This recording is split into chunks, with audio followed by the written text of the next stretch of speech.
Surabaya. Alhamdulillah saya ditugaskan di sini untuk membimbing pakcik-pakcik dan makcik-makcik ini dalam urusan ibadah. Dan pengalaman saya selama ada di sini, alhamdulillah banyak jabaran ya, banyak jabaran. Tapi ini adalah satu keberkahan dari Allah Subhanahu Wa Taala yang memberikan peluang kedua untuk pakcik-pakcik dan makcik-makcik ini untuk belajar lagi.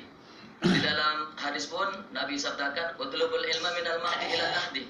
Tuntutlah ilmu dari buayan ibu sampai ke liang lahat.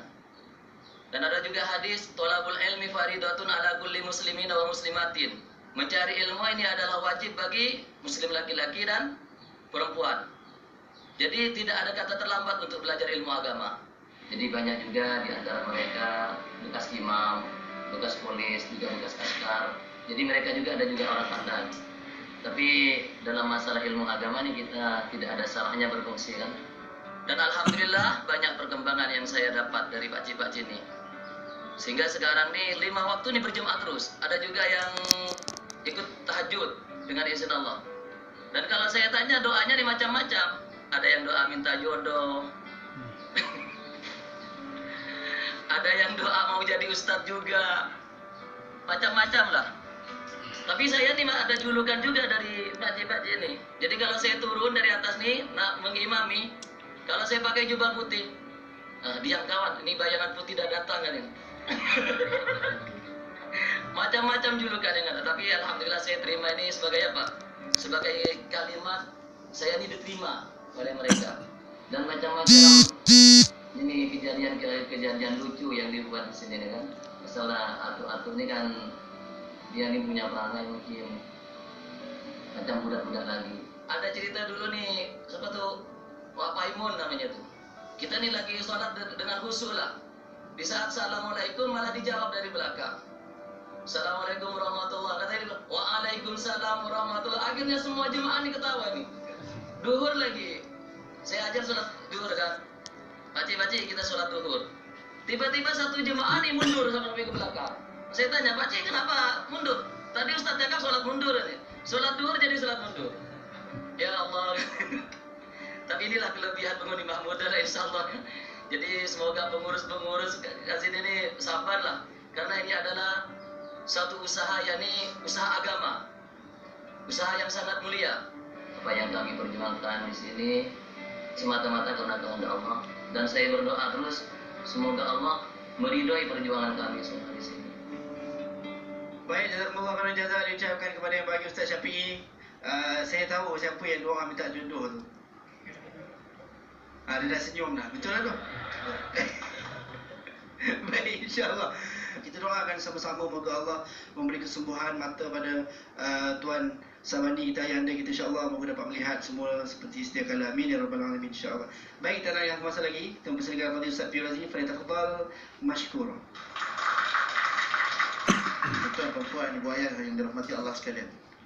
Jadi Ustaz Syafi'i kita dah buat kesimpulan yang mana dia sebagai tenaga pengajarnya dah masak benar lah dengan perangai pakcik kan, terutama pakcik Mani daripada tadi usaha saya tapi dia belum nak try saya lagi tu. Baik, saya nak pergi pada pengajaran hadis kita. Okey, mukhtalif hadis.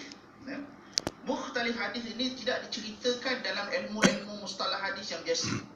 Kalau orang ngaji hadis ni, mukhtalif hadis ni topik mana? Mukhtalif hadis ataupun ikhtilaf hadis ialah perbezaan hadis. Perbezaan yang macam mana nak dibeza satu hadis dengan hadis yang lain. Dan di negara kita ni, kita seringkali menerima pandangan-pandangan ustaz-ustaz yang bertelagah tentang hadis dengan hadis yang lain. Hadis-hadis ini diriwayatkan daripada sahabat-sahabat yang mendengar kata-kata Nabi, yang melihat perbuatan Nabi, sifat Nabi, akhlak Nabi sallallahu alaihi wasallam keseluruhannya. Maka diterjemahkan oleh sahabat, sahabat pindahkan kepada tabi'in, tabi'in kepada tabi'in, sehinggalah para ulama, sehinggalah imam-imam mazahib, imam mazhab, sehinggalah kepada ustaz-ustaz, sehinggalah kepada kita semua. Maka perjalanan yang 1400 tahun yang lampau ni jauh. Maka ada perbezaan. Bila ada perbezaan, maka berlakulah mukhtalif hadis ataupun hadis yang bercanggah. Sebagai contoh nak mudah faham untuk penonton. Dalam hadis yang sahih yang biasa kita dengar, likulli da'in dawaun. Pada setiap penyakit ada ubatnya. Jadi ada yang pada zaman hari ini orang tak jumpa ubat. Orang kena kanser, orang kena HIV, dia kata tak ada pun ubat. Jadi adakah hadis tadi bercanggah dengan pakar-pakar perubatan kata?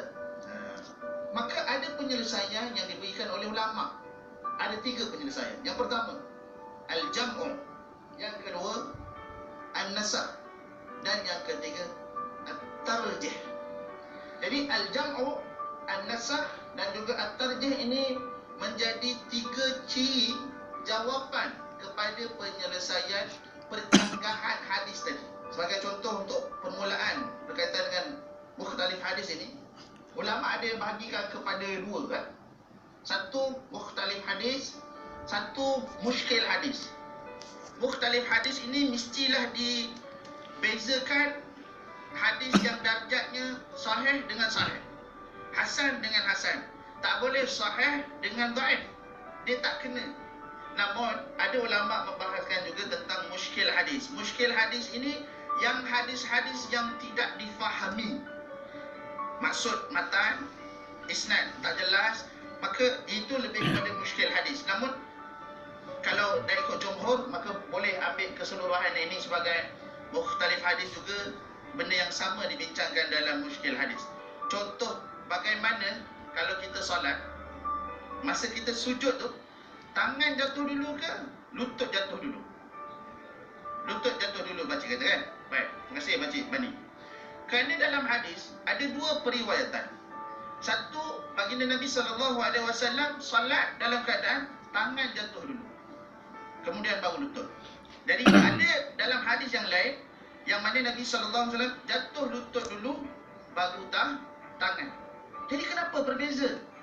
Jadi perbezaan ini ada penyelesaiannya.